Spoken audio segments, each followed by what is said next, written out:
Lewis Tomset here with Fintech Magazine at Money 2020 USA, and I'm delighted to say I'm here with Bentzi Aviv from Amdocs. Bentzi, good to see you again. Good to see you as well.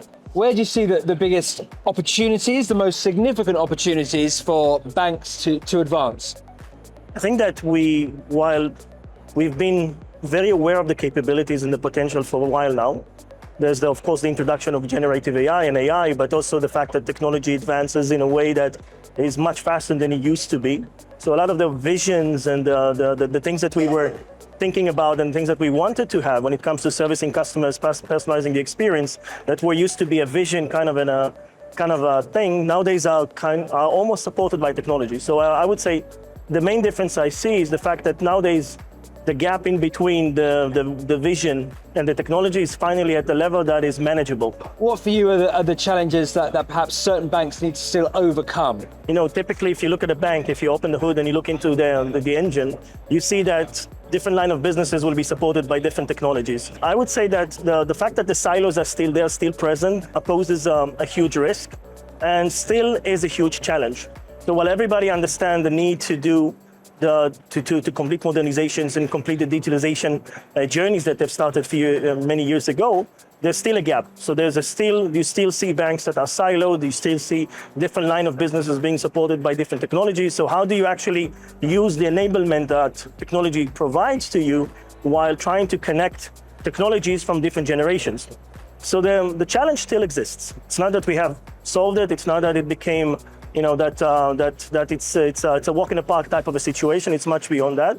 But I think that the fact that the technology allows us to break it down into the different manageable pieces is the way to go about it. Well, let's talk about regulations. I mean, how is that affecting particularly the legacy banks out there? How is regulation sort of affecting their ability to modernize? Because there have been differences when you look at a fintech to a bank and those regulatory differences there, but those for those legacy banks, those key players that have been there for many years, how are the regulations shaping for them? I'm not against regulation to begin with. I think that regulation is there to set the rules. Absolutely, yeah. And we do want to make sure that financial institutes who are servicing customers and eventually take responsibility of our financial well-being are regulated in a way that secures our financial situation. So I'm not, I tend to go into these sessions and I get to hear people complaining about over-regulation, and I know that it exists. But I also think that regulation is there to tell us the boundaries.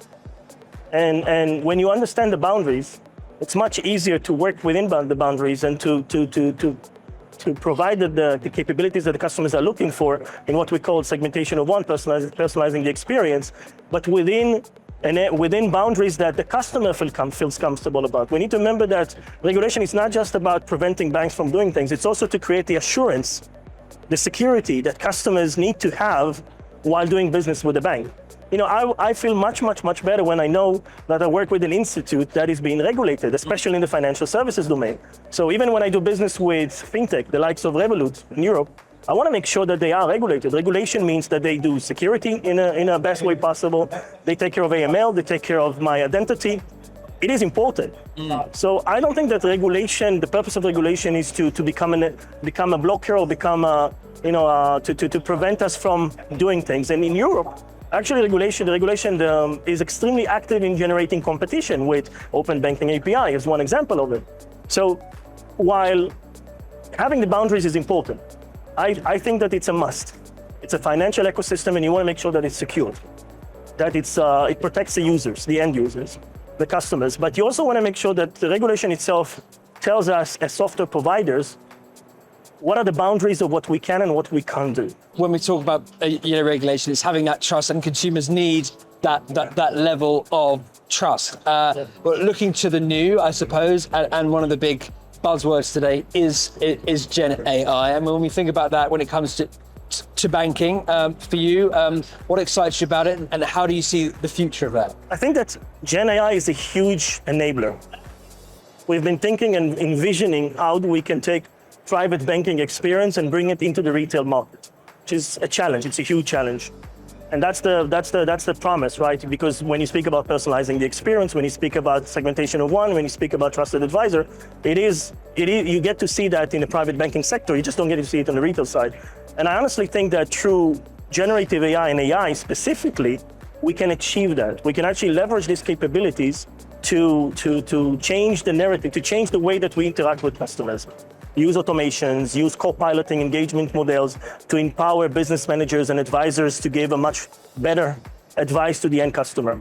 However, there's a lot of risk associated with it yet. The reason being the fact that the entire system, if you look at the banking ecosystem, when you look at the way that things are structured, products are driven by the fact, or product is supported by the fact that there's always a licensed individual who is allowed to give an advice in the context of the product. So you have a mortgage advisor, you have an investment advisor, you have an insurance advisor.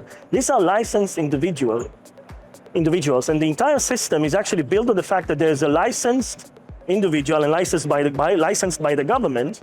So the insurance of the bank, the whole structure of the bank is based on the fundamental baseline that there's a licensed individual who eventually interacts with the customer. Absolutely, brilliant stuff, Bentzi. And as you say, that moral aspect of it as well, in terms of the consideration from a regulatory side. Well, looking ahead, lastly, then to the future, for you, what does the future hold in digital innovation? We've covered a lot of topics, but what for you? Where is it heading? What are the key standouts that you can sort of pinpoint and you look forward to seeing? I think the most important part, the most important vision that I see in front of us is the fact that we expect banking to be seamless. I know it's a bold statement to be made, but let me explain why. When you look at banking products, we kind of mislead ourselves by thinking that they're actually products, but the product is something completely different. And why am I saying that? When you look at the mortgage product, the product itself is not a mortgage, it's a house. A person wants to buy a house. The mortgage is the means, the enablement to buy the house. When someone opens a deposit account, they do it because they want to save money for their kids' education, or they want to buy a new car, or they want to go on vacation. So the product itself is actually the experience. So I would say, from a vision perspective, looking into the future, banks should transform from a product-based approach into an experience-based approach. Saying, what are you looking for? What do you need? Absolutely. Bentzi, as always, very great to talk to you, and thank you for speaking to us here at Fintech Magazine.